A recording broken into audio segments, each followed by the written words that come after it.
আসসালামু আলাইকুম। আশা করি সবাই ভালো আছেন।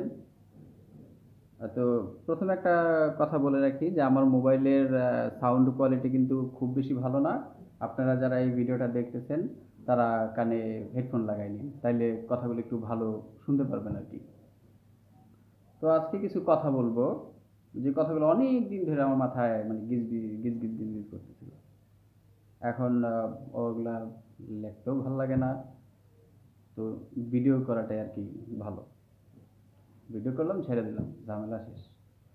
তো এখন কথাগুলো আর কি কি বলে, এলোমেলো কথাবার্তা, রেকলেস কথাবার্তা আর কি, কোনো ঠিক ঠিকানা নেই। এখন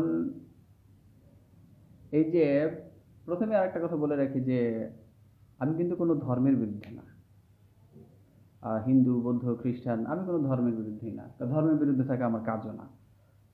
তো কিন্তু বর্তমানে ভারত যেটা করতেছে আমি সেইটার বিরুদ্ধে। আমি ভারতের আধিপত্যবাদের বিরুদ্ধে। আমি ভারতের আগ্রাসনের বিরুদ্ধে। একজন বর্তমানে ভারত যেটা করতেছে একজন বাংলাদেশী নাগরিক হিসেবে সেটা আমার অন্তরে ব্যথা লাগে, আমার খারাপ লাগে। ভারত কেন সেটা আমাদের সাথে করবে?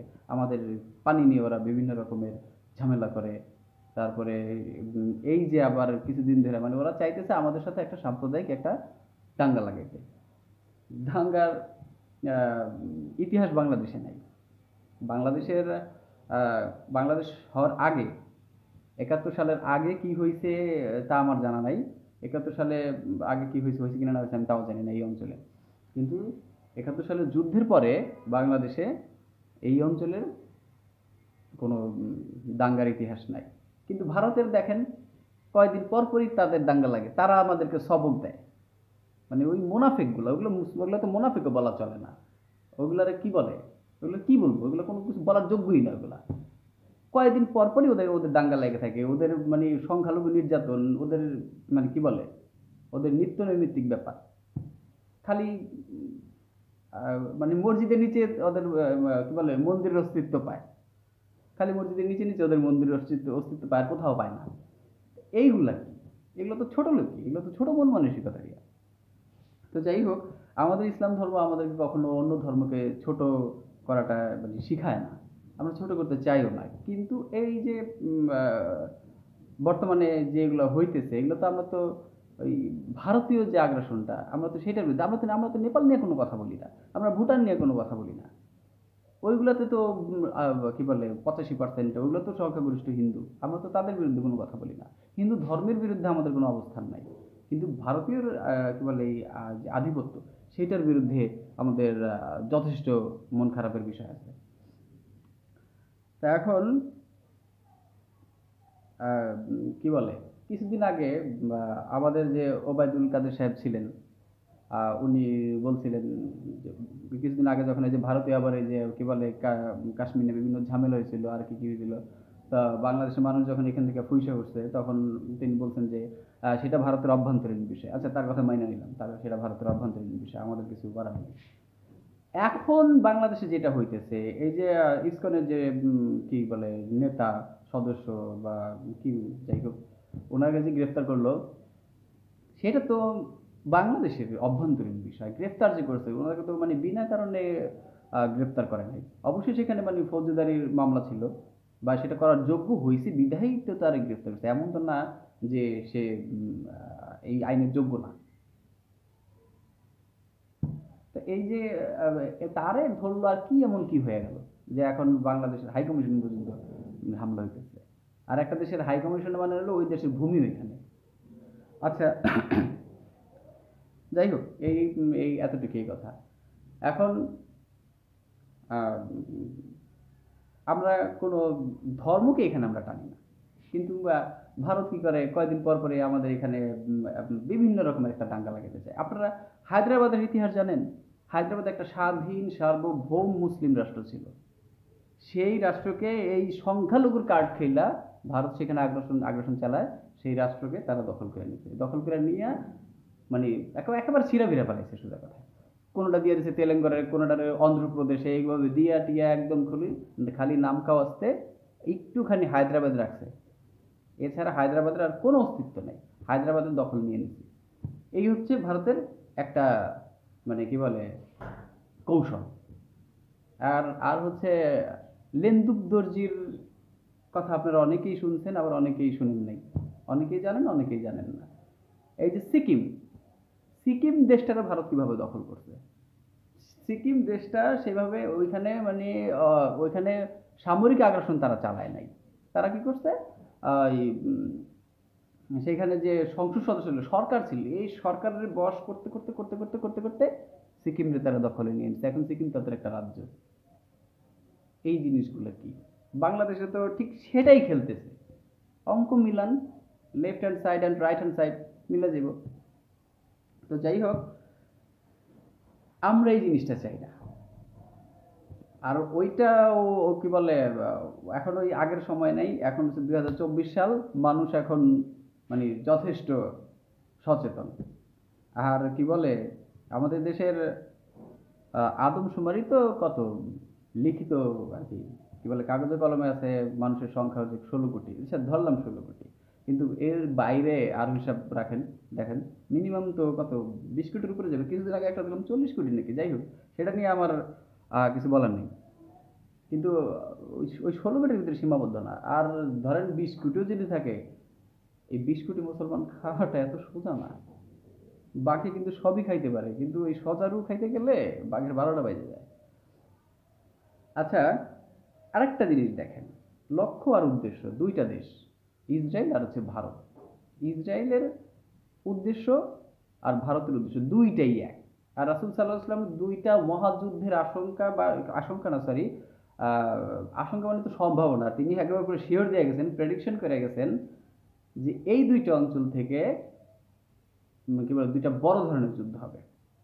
আমার ভিডিওটা অনেক বড় হয়ে যেতেছে, কথাগুলো তো কোনোটা মানে কোনোটা রেখে কোনোটা মানে মানে কোনো কথা স্কিপ করা যায় না, বলতেই হয়।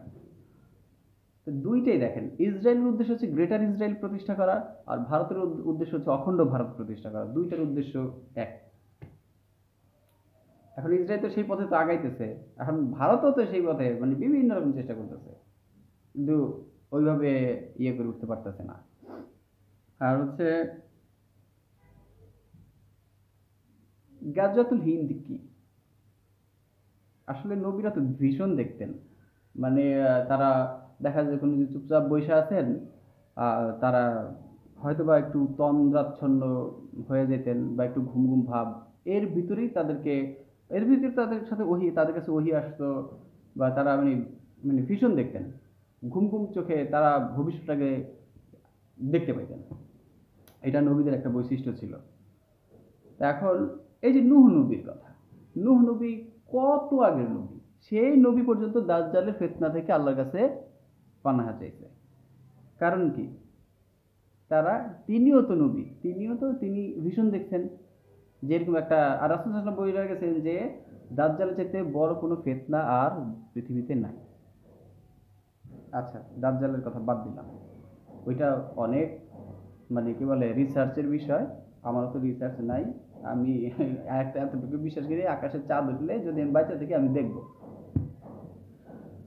আর তো রাসূল সাল্লাল্লাহু আলাইহি ওয়াসাল্লাম একদিন আর মানে একটা বই পড়ছিলাম, এই বইটার নাম হচ্ছে গাজওয়াতুল হিন্দ। লেখকটাকে আমার মনে নাই, পুরোটা পড়ি নাই, ধরেন 5-6 পৃষ্ঠার মতন পড়ছি। তো ওইখানে আর কি বলতেছে যে রাসূল সাল্লাল্লাহু আলাইহি ওয়াসাল্লাম একদিন সম্ভবত ফজরের পরেই এরকম পূর্ব দিকে ফিরা ছিলেন। তার কিছুক্ষণ পরে তার পেছনে মসজিদে বসা ছিলেন না, কোথায় যেন বসা ছিলেন, ঠিক আমার ঠিক মনে করতে পারছি না ওটা। তো পরে সাহাবীদেরকে ফিরে বলেন যে আমি আমার ভাইদের রক্তের ঘ্রাণ পাইতেছি। তো পরে বলে যে ইয়া রাসূল, সাহাবীরা বলে ইয়া রাসূলুল্লাহ, এইরকম তো আমাদের জানা মতো এখন তো আমাদের কোনো টিম তো যুদ্ধে নাই। পরে বলে যে আমি ওই হিন্দুস্তানের থেকে এরকম ইয়ে পাইতেছি। এর পরে এই এই যে গাজওয়াতুল হিন্দ, এইটার প্রেডিকশনটা তখন তিনি করতেন। এখন আসেন যে গাজওয়াতুল হিন্দ কি, সেইটাই সেই জিনিসটা আমরা দেখি। হিন্দ মানে কি সেটা তো আমরা সবাই জানি, হিন্দুস্তানকে হিন্দি বলা হয়। কিন্তু গাজওয়া কি? ইসলামের ইতিহাসে যতগুলো যুদ্ধ হয়েছে, এই যুদ্ধগুলোকে দুই ভাগে ভাগ করা হয়েছে। একটা হচ্ছে গাজওয়া, আর একটা উজওয়া, না জানি কি, এটা আমি মনে করতে পারতেছি না। তা গাজওয়া যেটা মানে যে যুদ্ধ রাসূল সাল্লাল্লাহু আলাইহি সাল্লাম নিজে নেতৃত্ব দিচ্ছেন সেই যুদ্ধকে বলা হয় গাজওয়া। আর যে যুদ্ধকে রাসূল সাল্লাল্লাহু আলাইহি সাল্লাম নেতৃত্ব দেন নাই সেটাকে কি যেন বলে, আমি ঠিক মনে করতে পারতেছি না। তো এই যে তো রাসূল সাল্লাল্লাহু আলাইহি সাল্লাম তো এখন বাইচে নাই, কিন্তু আমাদের এখানে কেন এটাকে গাজওয়া বলা হয়, গাজওয়াতুল হিন্দ কেন বলা হয়? আসলে মানে এই জন্যই বলা হইতেছে যে এই যুদ্ধের মানে ভয়ঙ্কর, খুব মানে খুব ভয়ঙ্কর রকমের যুদ্ধ হবে এটা, খুব ভয়ঙ্কর। ইভেন হাদিসে মানে এটাও বলা হয়েছে যে এইখান থেকে কিছু মানুষ যখন তারা মানে থাকবে যুদ্ধে, যারা অংশগ্রহণ করবে, যারা থাকবে, তারাই আবার ইমাম মাহাদির সাথে ওইখানে যায় যুক্ত হইয়া তারা আবার ফাইট করবে। আর ইমাম মাহাদি কিন্তু সরাসরি দাজ্জালের সাথে কোনো ফাইট করবে না। ইমাম মাহাদির সাথে দাজ্জালের কোনো ইমাম মাহাদি শিওর হবে যে দাজ্জাল আসছে কিনা। যখন হ্যাঁ দুজন ঘোড়সওয়ার যখন যাবে, যা দেখবে যে হ্যাঁ দাজ্জাল আসছে, তো দাজ্জাল তো আর এসে বলবো না যে আমি দাজ্জাল রে ভাই। দাজ্জাল এসে বলবে আমি তোমাদের ত্রাণ করতাম, মানে সে নাটক করবে। এই নিয়ে মানে আরো বিশাল কথা আছে এইদিকে। আহ, মানে সে বলবে যে আমি আমি তোমাদের ত্রাণ করতাম, আমি মাসিহ, আমি সেটা। কিন্তু মাসিহ তো আরেকজন আছে, ঈসা। আমরা যেটাকে ইসলামের ধর্ম আমরা যেটাকে বলি ঈসা নবী, কিন্তু তারা বলতেছে, আর সে বলবে যে সে এটা। যখন যাই হোক, ইমাম মাহাদি তিনিও তো আল্লাহ একজন বিশেষ বান্দা থাকবেন, তিনি বুঝে ফেলাবেন, তারপর তিনি মানে আত্মগোপনে চলে যাবেন। তারপরে যখন ঈসা আল্লাহ সাল্লাম আসবে, ঈসা আল্লাহ সাল্লাম কিন্তু জন্মগতভাবেই মোজেজা লোক ছিলেন, তার কিন্তু মোজেজার অভাব নাই। তো ওই দাজ্জালের সাথে দুনিয়ার কেউই পারবে না, কিন্তু এক ঈসা নবী পারবে। কারণ কি? কারণ ঈসা নবীর কাছে অনেক মোজেজা থাকবে, যেটার সাথে দাজ্জাল পায়রা উঠবো না। তার দেখেই নদী গলা শুরু হয়ে যায়। আচ্ছা ভাই, ওই হিসাবে না যাই।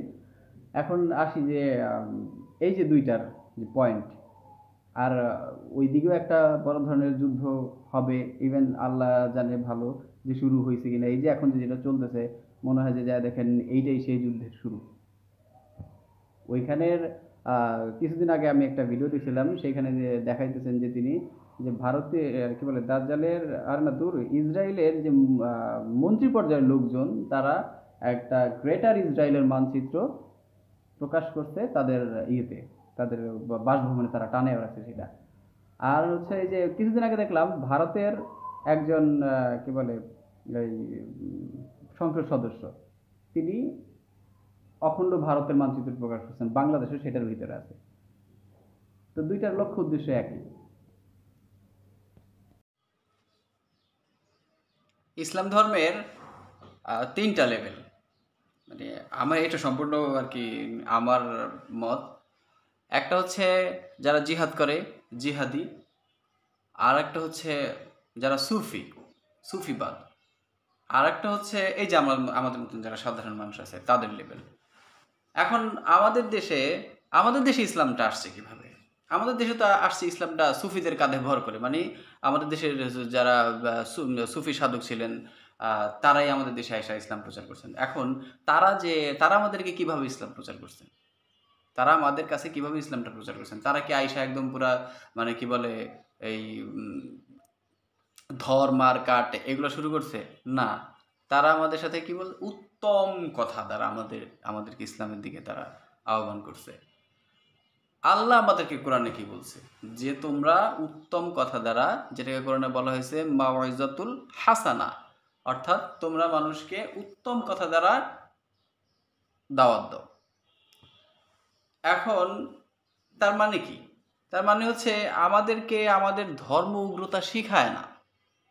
আমরা যদিও কাউকে কি বলে এই দাওয়াত দেই, বা যারা আলেমরা আছেন যারা দাওয়াত দেন, তারা কি কোনো ইয়ে করে দাওয়াত দেন? না। আর এটা আমাদের আমাদের রাসূলও আমাদেরকে বইলা গেছে যে কোনো রকমের কি বলে এই আর দূর পেটে আছে মুখে আসতেছে না, যে কোনো ধরনের কি বলে ওই যে খোঁচা মার্কা কথা এইগুলা দিয়া দাওয়াত চলে না। এটা আমাদেরকে আমাদের রাসূলও শিখায় গেছেন। তার উপরে কত নির্যাতন আসছে, তিনি কি করছেন? আমরা যদি ইসলামের ইতিহাসের দিকে তাকাই, এখন আপনারা যদি ইসলামের যে যুদ্ধের কথাগুলো বলেন, এখন এই যুদ্ধটা প্রেক্ষাপটগুলো আপনারা দেখবেন যে ওই সময় যুদ্ধ করা ছাড়া কোনো অপশন ছিল না। তারপরে তারা যখন ঠেকে গেছে, দেয়ালে যখন পিঠ, অনেক নির্যাতন সহ্য করছে, তারপরে তারা এই সামরিক অভিযান চালাইছে। সামরিক অভিযান তো না, ইসলামের বেশিরভাগ যুদ্ধ হয়েছে ডিফেন্সিভ, অ্যাগ্রেসিভ না, বেশিরভাগ ছিল ডিফেন্সিভ। এখন এই যে আমাদের যে সুফিরা, তাদের তো আয়সা সুন্দর কথা দ্বারা আমাদেরকে, খান জাহান আলী রহমতুল্লাহ আলহী, তারপর হচ্ছে শাহজালাল, শাহপরান, আরও যারা আছে, যে তারাই তো এসে মানে সুন্দর কথা দ্বারা আমাদের কাছে ইসলামটা প্রচার করছেন। আমাদের মাঝে উগ্রতা নাই, আমরা কোনো ধর্মকে আমরা ছোট করি না, কিন্তু বর্তমান ভারত যেটা করতেছে আমরা সেটার বিরুদ্ধে, বলতে পারেন ভারতের পলিটিক্সের বিরুদ্ধে। ভারতের কাছে ওদের যে কি বলে দলিত পর্যায়ের যে হিন্দু সম্প্রদায় আছে, তারাই তো মর্যাদা পায় না। তো আর বাংলাদেশের আপনারা মনে করছেন যারা বাংলাদেশে হিন্দু আছেন তাদেরকে আপনারা ইয়ে করবে? যাই হোক, আপনারা এটা সেটা আপনাদের ধর্মের ব্যাপার, কিন্তু আমরা মানে ধর্মীয় দৃষ্টিকোণ থেকে আমরা কোনো ধর্মকে আমরা ছোট করি না, বা আমরা ছোট এদের দেখি না, আমাদের দরকারও নেই দেখার। আমাদেরকে আল্লাহ যেটা দিচ্ছে সিরাতুল মুস্তাকিম, আমরা আমাদের বিশ্বাস, আমরা সেই পথে চলি।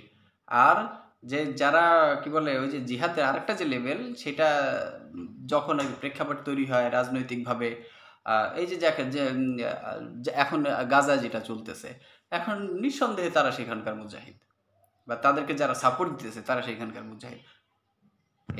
এইটাই হচ্ছে আমাদেরই, আমরা কোনো ধর্মকে আমরা ছোট করি না। আর ছোট করা বিশেষ করে মানে আমার কাজ না, সমালোচনা করা, আমার কোনো ধর্ম নিয়ে আমার কোনো জ্ঞান নেই, আমার ইসলাম ধর্ম নিয়ে আমার কোনো জ্ঞান নেই, খালি আল্লাহর উপর বিশ্বাস রাখছি, আল্লাহ তুমি মাফ করো, এতটুকুই। আর হচ্ছে ওই হিন্দু ধর্ম, এগুলোতে আমরা কোনো পড়াশোনাই করি নাই, আমি কোনো করিই নেই। যাই হোক, ওই আমার কথা বলার টপিক ওইটা না। এই যে বারবার বলতেছি যে ভারত যেটা করছে সেটার বিরুদ্ধে আমরা, যে আধিপত্যবাদ, আমরা নেপালের বিরুদ্ধে না, আমরা ভুটানের বিরুদ্ধে না, আমরা শুধু ওই আধিপত্যবাদের বিরুদ্ধে। এখন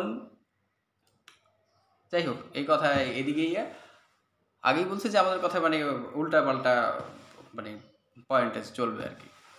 এখন যেটা বলেছে যে আমাদের যে বাহিনীগুলো আছে, কি বলে সেনাবাহিনী, আর্মি, আর যে সেনাবাহিনী আর্মি তো আর কি, তারপর হচ্ছে নেভি, এয়ারফোর্স, এদেরকে কতটা শক্তিশালী করছে শেখ হাসিনা সরকার, যে 16 বছর ক্ষমতায় ছিল, কতটা শক্তিশালী করছে এদেরকে।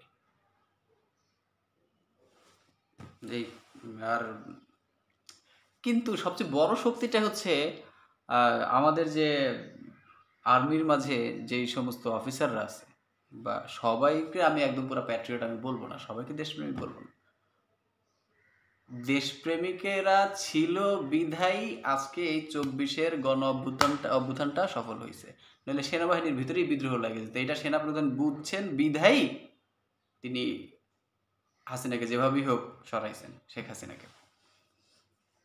আর আমাদের যে আরও যে বাহিনীগুলো আছে, যেমন ধরেন এই যে কি বলে বিডিআর, বিজিবি, বর্তমানে যেটা, আমি কিন্তু এই যে বিজিবির এই নামটা আমার ভালো লাগে না, আমি বিডিআর বলতেই আমি পছন্দ করি। বিডিআর প্রত্যেকটা বাহিনীরই একটা মোটো থাকে, মানে মূলনীতি থাকে। তো বিডিআরের মূলনীতিটা হচ্ছে বিনা যুদ্ধে না ছাড়িব সূচাগ্র মেদিনী, মানে বিনা যুদ্ধে আমার মাটির 1 ইঞ্চিও আমি ছাড়ব না, এইটা হচ্ছে বিডিআরের মূলনীতি। আর এই মূলনীতিটা কিন্তু প্রত্যেকটা বাহিনীর উপরে প্রভাব ফেলায়। ও দেখবেন যে ওর মাথায় খালি এটাই করে যে বিনা যুদ্ধে না ছাড়িব সূচাগ্র মেদিনী। ও রাত 3টা 4টা গভীর রাত, এই গভীর রাতে দেখেন যে সে সীমানা পাহারা দেয়, এই চোরাচালানি যারা করে এদেরকে ধরে, তারপর হচ্ছে কি বলে এই বিএসএফ, ওরা যে সমস্ত মাঝে মাঝে ইয়ে করে, তাদের মানে তাদের সাথে লড়াই করে। একমাত্র শেখ হাসিনার আমল ছাড়া আমাদের বিজিবি বা আমাদের যে বিডিআর যে এতটা নিষ্ক্রিয় ছিল, এছাড়া আর কখনো কোনো আমলে এরকম মানে আপনারা পাইবেন না। এর আগে আমি কি বলে মানে একটু ঘাটাঘাটি করলে দেখা যায় যে ভারতীয় বিএসএফ কখনো এই আমাদের বিডিআরের সাথে পাইরে ওঠে নাই, মানে মাটি কামড়ায় পইরা থাকে। এই যে একজন আর্মি অফিসার, সেদিনকে তার একটা কথা শুনছিলাম, তিনি তখন আর কি ওই যে বিডিআরে ছিলেন, তো তিনি বলতেছেন, আমি তখন সে বলতেছে তার ওই সিলেটের কোন জায়গার ওই ইয়ের কথা, অভিজ্ঞতা বলতেছে, অভিজ্ঞতার কথা। একটা বিডিআর সদস্য 4টা বিএসএফ সদস্যকে সে তাড়াইছে না জানি হত্যা করছে, একটা একদম পুরা মাটি কামড়ায় পড়া ছিল তো ছিলই। এই হচ্ছে আমাদের বিডিআর সদস্য, আমাদের বিজিবি সদস্য। আমরা আবার এই যে আর্মির যে মূলনীতি, আর্মির মানে কি বলে সশস্ত্র সংগ্রামে আমরা কি যেন কি ভুলে গেছি, আবার এয়ারফোর্সেরও আছে, নেভির আছে, কি শান্তিতে সমুদ্রে দুর্জয়, আর পুলিশের হচ্ছে পুলিশ জনগণের বন্ধু, এগুলো হচ্ছে মোটো।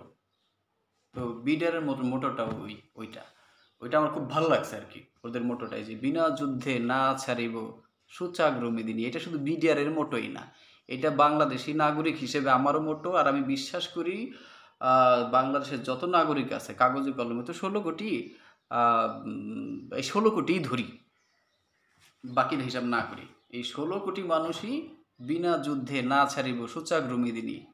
পাকিস্তান কিন্তু আমাদের সাথে 71-এ পারে নাই। আমরা কি ছিলাম 71 সালে? ভুকা নাঙ্গা গরিব। এখনকার এই 24-এর তুলনায় তখনকার আমরা একদম ইয়ে ছিলাম। তারপর আমাদের তুলনায় পাকিস্তান বাহিনী মানে 1000 গুণ উন্নত ছিল, তারপরে কি আমরা পারিনি? অবশ্যই পারছি। তারপরে কি বলে এই যে আরও যে অভ্যুত্থান যে খালি যে 24 সালেই একটা হয়েছে তা না, অভ্যুত্থান কিন্তু 90-তেও হয়েছে। এরশাদও স্বৈরাচার ছিল, এরশাদেরও মানুষ তাড়াইছে। তারপরে হচ্ছে এই যে দেখেন 52-র ভাষা আন্দোলনটা দেখেন। তারপরে হচ্ছে এই যে এখন 24 সালে যে ঘটনা, আর একটা ঘটনা আছে, মানে কি বলে, মানে কি মনে আসতেছে, কিন্তু কথাগুলো যদি বলি যে আমার আওয়ামী লীগের যারা বন্ধু বান্ধব আছে তারা মনে কষ্ট পাইব, বলতেও মনে চায়, আবার মানে বলে বলতে মনে চায় না। এই যে শেখ মুজিবুর রহমান, উনি আমি তার দেশপ্রেমিক হিসেবেই দেখি 71 সাল পর্যন্ত। একটা মানে ইয়ে আছে যে Patriot is not always Patriot, মানে হচ্ছে দেশপ্রেমিক সবসময় দেশপ্রেমিক না। এখন 71 সালের পরবর্তী ঘটনাগুলা যদি দেখি, আচ্ছা শেখ মুজিবুর রহমান সাহেবকে আমি তার লিডার হিসেবে, একজন স্বাধীনতা যুদ্ধের লিডার হিসেবে আমি তাকে সম্মান করি, কিন্তু আমার মনে একটা প্রশ্ন আছে যে শেখ মুজিবুর রহমান সাহেবকে যারা হত্যা করছে তারাও তো মুক্তিযোদ্ধাই ছিল, আর্মিরা, ওই সমস্ত আর্মিরাও মুক্তিযোদ্ধাই ছিল। তো তারা এই পর্যায়ে তারা কেন গেল? আরও আছে, আরও এখন বর্তমানে এই অনলাইনে বিভিন্ন রকম ভিডিওতে দেখি যে যখন ওই যে 74-এর মনন্তর যে কি বলে এটাকে, একটা যে দুর্ভিক্ষ হয়েছিল, কিছু কিছু দুর্ভিক্ষ রাজনীতিতে সরাসরি প্রভাব ফেলায়।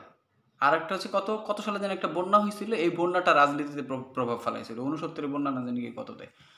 তো এখন এই যে কত মানুষ তখন না খায় মরছে ওই দুর্ভিক্ষে, আর ওই দুর্ভিক্ষটা ছিল সম্পূর্ণ মানব সৃষ্ট দুর্ভিক্ষ। ওই দুর্ভিক্ষের সময় দেখা যায় যে ওই ইয়েতে শেখ মুজিবুর রহমান সাহেব উনি একেবারে কি বলে টেবিল ভইরা খাবার খাইছেন, ছেলের মাথায় সোনা দিয়া মুকুট বান্ধায় তার বিয়ে দিছেন। এই জিনিসগুলো আমার খারাপ লাগছে, এই জিনিসগুলো আমার মনে খটকা।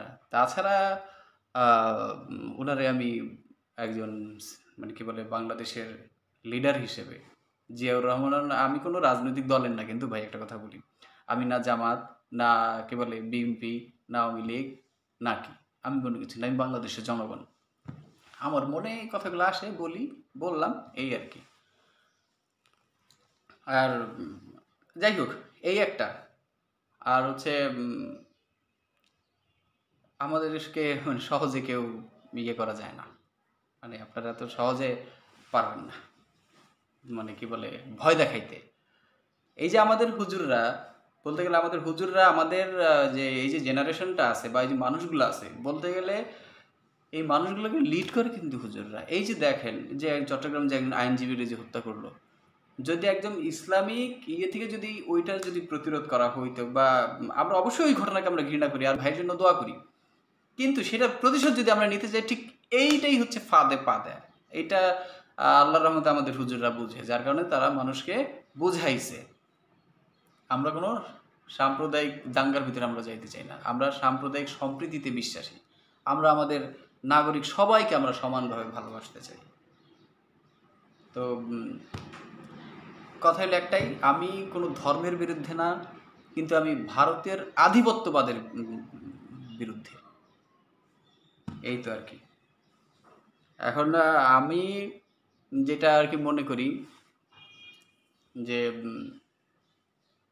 বাংলাদেশে যারা ওই যে হিন্দু সম্প্রদায় আছে তাদের মাঝে অনেকেও আছে যে ভারতের আধিপত্যবাদের বিরুদ্ধে। ভাই, আপনি হিন্দু হয়েছেন, আপনি বাংলাদেশের নাগরিক। হ্যাঁ, আমরা আমরা মানি, আমরা বিশ্বাস করি যে ওইখানে আপনাদের অনেক তীর্থস্থান আছে।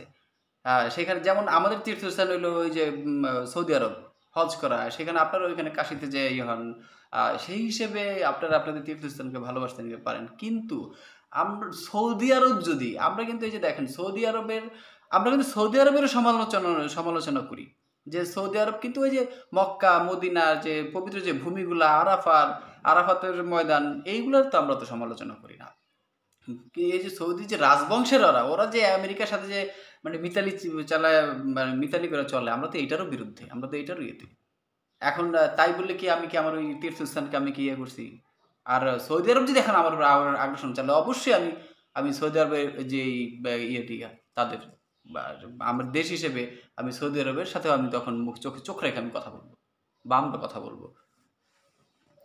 এই তো আর কি। এখন এই যে কি বলে ভারত চাইতেছে কি? ভারত তো চাইতেছে যে আপনাদের ভারত, আপনারা দেখতেছেন যে ভারত আপনাদের পবিত্র স্থান, কিন্তু ভারত চাইতেছে আপনাদেরকে গিলা খাইতে, আপনাদের স্বাধীনতাটাকে গিলা খাইতে। যে আমাদের এই যে স্বাধীনতা, বাংলাদেশের স্বাধীনতা যে খালি যে মুসলমানদের তা না, হিন্দুদেরও তো, বৌদ্ধদেরও তো। বরঞ্চ তখন স্বাধীনতা যুদ্ধে হিন্দু মুসলমান সবাই, বৌদ্ধ সবাই একসাথে যুদ্ধ করছে। এই স্বাধীনতাটা তো আপনার, তার ভারত যদি এটা গিলা খায় তো এটা তো মানে কি বলি, এটা তো আপনাদেরও অপমান। তো এই আর কি, এই জ্ঞানী ব্যক্তির জন্য ইশারাই যথেষ্ট। অত আর এই যে দেখলাম যে কালকের খবরে যে জগন্নাথ হল থেকে যারা সনাতনী বা যারা হিন্দু তারাও ভারতের এই আগ্রাসনের বিরুদ্ধে নামছে। বাংলাদেশের অনেক হিন্দুরাই চায় ভারতে, কিন্তু আবার কিছু কিছু হিন্দু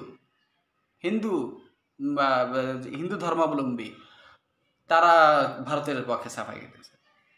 তারা এই যে কি বলে এই চিন্ময়ের পক্ষে সাফাই গেতেছেন। আচ্ছা ভাই, ইসকন আমি আপনাদের ধর্ম সম্পর্কে আমার কোনো জ্ঞান নেই। ইসকন, কিন্তু ইসকন যদি খুব ভালো হইতো তাই বিশ্বের 10টা দেশের ভিতরে কেন নিষিদ্ধ? যাই হোক, অনেক কথা বলে ফেলাইছি, অনেক ভুল ত্রুটি হইতে পারে, অনেক ভুলও থাকতে পারে কি হাজার হাজার ভুল আছে আমার কথা যায় দেখেন। এখন কথাগুলো মাথায় গিজ করতেছিল, অত সিরিয়াসভাবে নেওয়ার কিছু নাই। আমি ওই কি বলে হিন্দু ধর্মের বিরুদ্ধে না, আমি আমার আশেপাশে হিন্দু যারা আছে, হিন্দু ধর্মাবলম্বী, আমি তাদেরকে ভালোবাসি আমার দেশের নাগরিক হিসেবে, আমার বন্ধু হিসেবে, আমার প্রতিবেশী হিসেবে। আবার কি বলে কিন্তু আমি ভারতের আগ্রাসনের বিরুদ্ধে। এবার আগ্রাসন যদি সৌদি আরবও করতো, আমি সৌদি আরবের বিরুদ্ধেই যেতাম। আমি ভারতের আগ্রাসনের বিরুদ্ধে। এইটাই হচ্ছে আমার মূল কথা। আল্লাহ হাফেজ, ভালো থাকেন সবাই।